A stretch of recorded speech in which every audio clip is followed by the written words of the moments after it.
Okay, take a look at this AC circuit here. Here we have an inductor in series with this resistor, and this is in parallel with this branch here, which contains a capacitor and resistor, R2. Are you paying attention?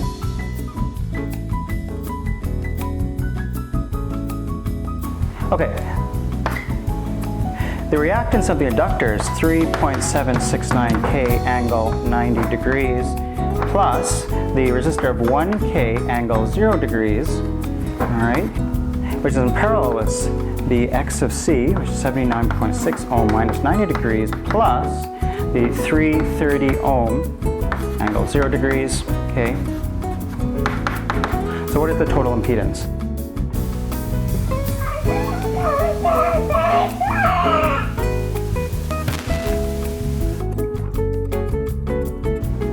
Yeah, that's right. Good job.